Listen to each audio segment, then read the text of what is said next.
Nyi Roro Kidul, atau Nyai Roro Kidul, adalah sosok supranatural dari cerita rakyat Indonesia.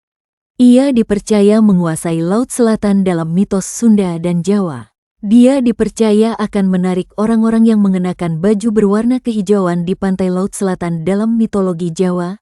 Kanjeng Ratu Kidul merupakan ciptaan dari Dewa Kaping Telu yang mengisi alam kehidupan sebagai Dewi Padi dan Dewi Alam yang lain. Sedangkan Nyi Roro Kidul mulanya merupakan putri kerajaan Sunda yang diusir ayahnya karena ulah ibu tirinya. Dalam perkembangannya, masyarakat cenderung menyamakan Nyi Roro Kidul dengan Kanjeng Ratu Kidul. Meskipun dalam kepercayaan kejawen, Nyi Roro Kidul adalah bawahan setia Kanjeng Ratu Kidul. Kedudukan Nyi Roro Kidul sebagai Ratu Lelembut Tanah Jawa menjadi motif populer dalam cerita rakyat dan mitologi, selain juga dihubungkan dengan kecantikan putri-putri Jawa.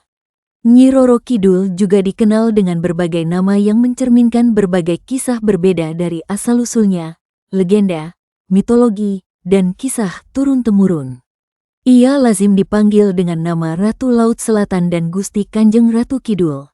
2. Menurut adat istiadat Jawa, penggunaan gelar seperti Nyai, Kanjeng, dan Gusti untuk menyebutnya sangat penting demi kesopanan. Terkadang orang juga menyebut namanya sebagai Nyai Loro Kidul. Bahasa Jawa Loro merupakan sebuah homograf untuk dua-dua dan sakit, menderita. Sementara bahasa Jawa Rara atau Roro memiliki arti gadis. Seorang ortografer Belanda memperkirakan terjadinya perubahan dari bahasa Jawa kuno Roro menjadi bahasa Jawa baru Loro, sehingga terjadi perubahan arti dari gadis cantik menjadi orang sakit.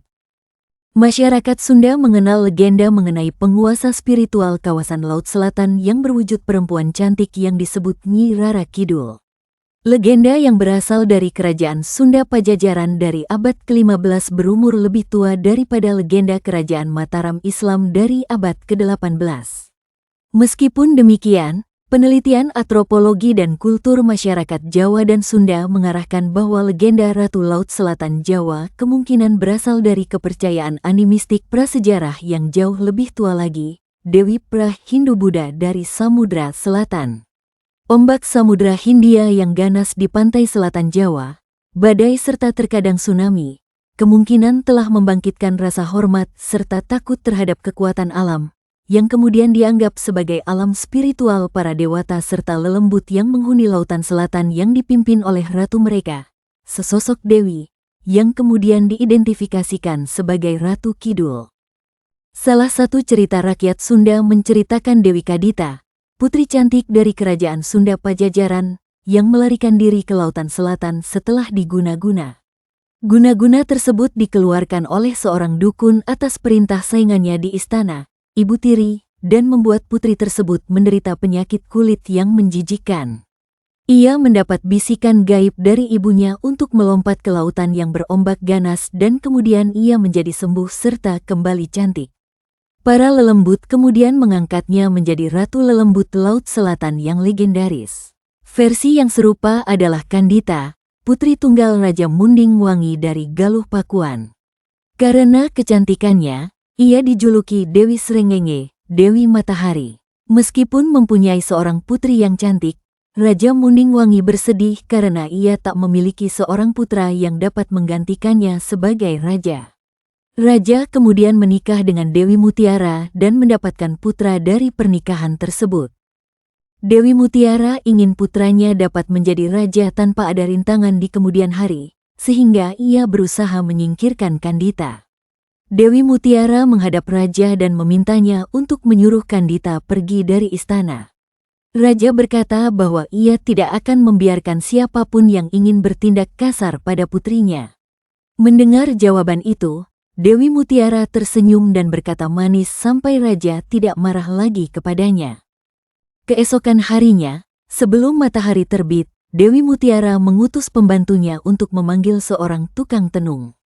Dia menyuruh sang dukun untuk meneluh Kandita. Pada malam harinya, tubuh Kandita gatal-gatal dipenuhi kudis, berbau busuk dan penuh bisul. Ia menangis tak tahu harus berbuat apa. Raja mengundang banyak tabib untuk menyembuhkan Kandita serta sadar bahwa penyakit tersebut tidak wajar, pasti berasal dari guna-guna. Dewi Mutiara memaksa sang raja untuk mengusir putrinya karena dianggap akan mendatangkan kesialan bagi seluruh kerajaan.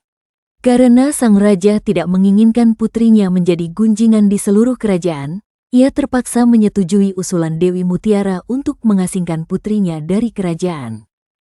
Kandita pergi berkelana sendirian tanpa tujuan dan hampir tidak dapat menangis lagi. Ia tidak dendam kepada ibu tirinya, melainkan meminta agar Sang Hyang Kersa mendampinginya dalam menanggung penderitaan. Hampir 7 hari dan 7 malam, akhirnya ia tiba di Samudra Selatan. Air samudra itu bersih dan jernih, tidak seperti samudra lain yang berwarna biru atau hijau. Tiba-tiba ia mendengar suara gaib yang menyuruhnya terjun ke dalam laut selatan. Ia melompat dan berenang. Air samudera selatan melenyapkan bisulnya tanpa meninggalkan bekas, malah membuatnya semakin cantik. Ia memiliki kuasa atas samudera selatan dan menjadi seorang dewi yang disebut Nyi Roro Kidul yang hidup abadi. Kawasan pantai Palabuhan Ratu secara khusus dikaitkan dengan legenda ini.